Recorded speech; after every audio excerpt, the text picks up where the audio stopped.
ओम सत्यार्थ प्रकाश क्या और क्यों 10वां भाग भ्रमोच्छेदन।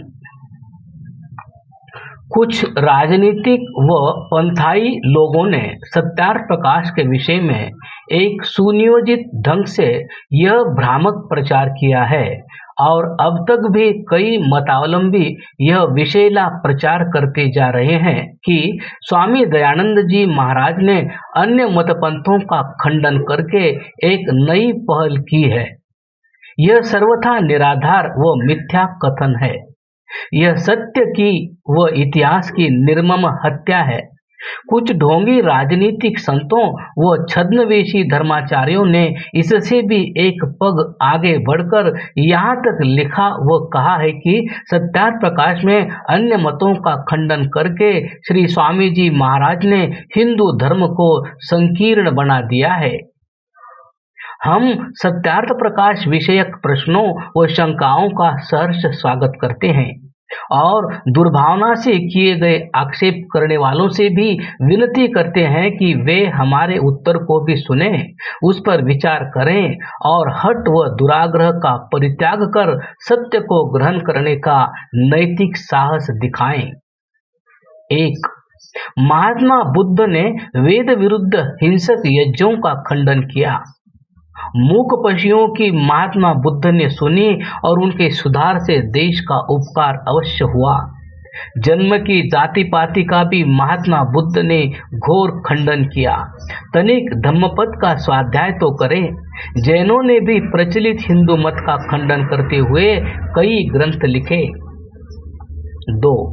आदि शंकराचार्य ने क्या बौद्धों व जैनियों का खंडन नहीं किया? क्या स्वामी शंकराचार्य ने परा पूजा में मूर्ति पूजा का खंडन नहीं किया? 3. क्या चार्वाक दर्शन के मानने वालों ने आत्मा, परमात्मा, उपासना, कर्मफल सिद्धांत व पुनर्जन्म का खंडन नहीं किया? 4. क्या पुराणों में परस्पर विरोध नहीं? क्या पुराणों में अपने से भिन्न देवता का खंडन नहीं मिलता? पुराणों के देवी देवताओं के विवाद, कलह व झगड़े सर्वविदित है। 5. महात्मा कबीर, गुरु नानक देव, संत रविदास, दादूजी व संत तुकाराम आदि ने भी मूर्ति पूजा आदि कई कुरीतियों का व इस्लामी मान्यताओं का खंडन भी किया है या नहीं? इन संतों ने चिन्हों का भी खंडन किया है। श्री गुरु गोविंद सिंह जी ने वेश मात्र, तीर्थ यात्रा, स्नान, दान आदि से प्रभु प्राप्ति व मोक्ष का खंडन किया है। आपने लिखा है, केश धरे न मिले हरि प्यारे। 6. बाइबल व कुरान में अन्य मतावलंबियों के लिए कठोर शब्दों का प्रयोग किया गया है। अन्य मतों का इन ग्रंथों में तीखा खंडन किया गया है। इन ग्रंथों में प्रयुक्त कठोर शब्दों की एक लंबी सूची प्रस्तुत की जा सकती है। 7. मजहर अली अजहर एक विख्यात मुसलमान लीडर हुए हैं। आप एक लोकप्रिय वक्ता व मजहबी लीडर भी थे।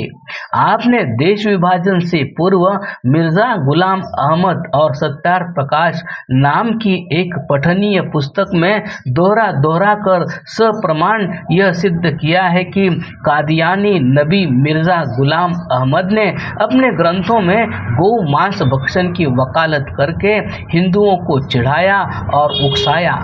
यदि मिर्जा ऐसा न करते तो सत्यार्थ प्रकाश में इस्लाम का खंडन न किया जाता।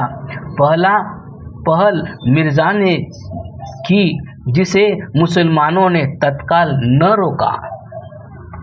8. सत्यार्थ प्रकाश से पूर्व मौलवियों व पादरियों ने हिंदू धर्म के खंडन में ढेरों पुस्तकें लिखी और इन्होंने परस्पर भी एक दूसरे के मत के खंडन में कई पुस्तकें यथा historical development of Quran, Kashf ul Quran Urdu में प्रकाशित की। कादियानी मिर्जा एक ग्रंथ के टाइटल पेज पर सिख मत खंडन सत वचन का विज्ञापन छपता रहा है। 9. आर्यपथिक पंडित लेखराम ने वेद व सत्यार प्रकाश के खंडन में लिखी गई पुस्तकों का उत्तर प्रत्युत्तर दिया है। आपने कभी भी किसी मत के खंडन में कुछ लिखने की पहल नहीं की। पंडित जी का साहित्य इसकी साक्षी दे रहा है। 10. महर्षि दयानंद जी के सत्यार प्रकाश के प्रकाशन से पूर्व क्या राजा राममोहन राय ने मूर्ति पूजा का व ईसाई मत का खंडन नहीं किया? The English works of Raja Rammohan Roy को उठाकर इस पर एक विहंगम दृष्टि डालकर देख लें। 11.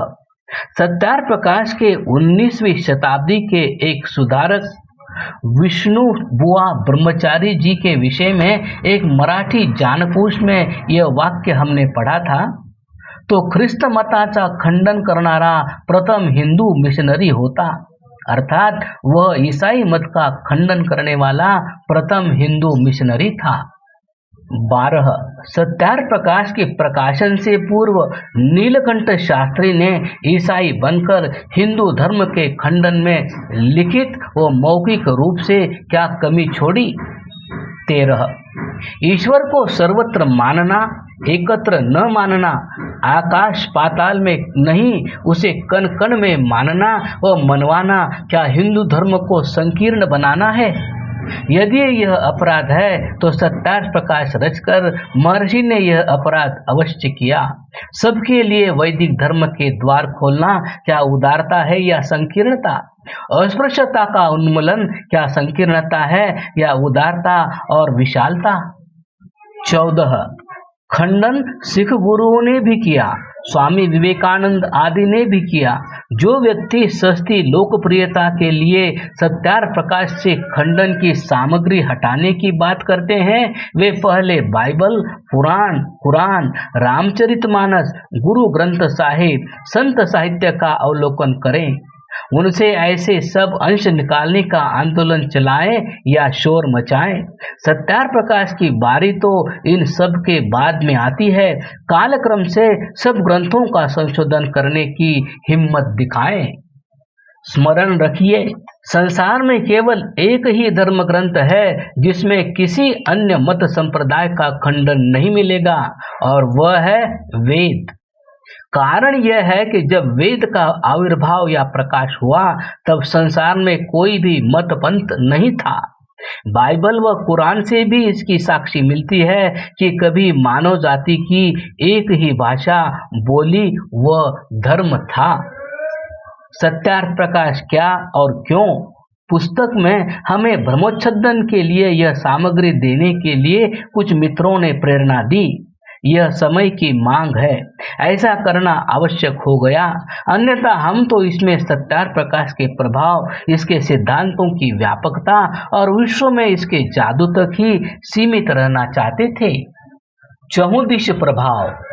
सत्यार प्रकाश की दिग्विजय और इसके सिद्धांतों की गहरी छाप को जानने के इच्छुक महानुभावों से हम कहेंगे कि वे काशी के एक प्रकांड पंडित, दर्शन केसरी पंडित गोपाल शास्त्री जी की भारतीय संस्कृति पर लिखी गई प्रसिद्ध कृति का अध्ययन करें।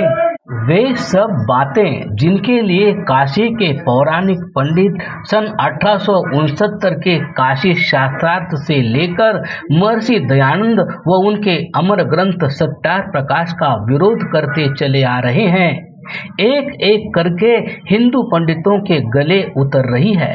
मूर्ति पूजा हो अथवा ईश्वर की सर्वव्यापकता, गुण कर्म से वर्ण व्यवस्था का सिद्धांत हो या अस्पृश्यता उन्मूलन का आर्ष घोष, महर्षि के वेद भाष्य शैली हो अथवा वेद का एकेश्वरवाद, गुणी प्रबुद्ध विद्वानों के मन व मस्तिष्क को सत्यार प्रकाश आलोकित कर रहा है। महर्षि ने घोष करते हुए कहा था कि आर्यों का आदि देश यही भारत भूमि है। सत्यार प्रकाश का यह सत्य मत विश्व के सब विद्वानों को मान्य हो रहा है। फ्रांसीसी विद्वान फ्रैंकायस गाटायर ने अभी अभी एक अपनी एक पुस्तक में ऋषि के इस विचार की उत्तम रीति से पुष्टि करते हुए यह लिखा है कि विदेशी साम्राज्यवादियों ने अपने निहित धार्मिक व राजनीतिक स्वार्थों के लिए भारत पर आर्यों के आक्रमण की थोथी थ्योरी घड़कर अंग्रेजी पठित लोगों के आगे परोस दी। हम पीछे भी इस पर प्रकाश डाल चुके हैं। लेखक ने हीन भावना से ग्रसित भारतीय नेताओं, लेखकों व बुद्धिजीवियों को इस मिथ्या मत को मानने व प्रचारित करने के लिए बहुत झकझोरा व लताड़ा है। इसी प्रकार इस्लाम के प्रखर चिंतक डॉक्टर गुलाम जेलानी का अल्लाह का स्वभाव भी देखने व विचारने योग्य है। पुस्तक को पढ़कर निष्पक्ष पाठक के मुख से अनायास ही यह निकलता है, सत्यार्थ प्रकाश का बोलबाला हो गया। यह विद्रोह, यह साहस किसका प्रभाव है? लाजिम झूठ है बोलना, मुर्शिद ने यह कहा, बख्शेगा वरना क्या खुदा, गुस्सा न कीजिए। यहाँ कुरान व हदीस के मर्मज्ञ अनवर शेख यह कहते हैं कि पीर जी का कथन है कि झूठ तो बोलना अनिवार्य है, अन्यथा अल्लाह क्या क्षमा करेगा। यह विद्रोह एक व्यंग्य है। यह प्रश्न सत्यार्थ प्रकाश ने ही इस्लाम के मानने वालों को सुझाया है। कर्मफल सिद्धांत, जो बोओगे वह काटोगे, जमाने की यही रस्में।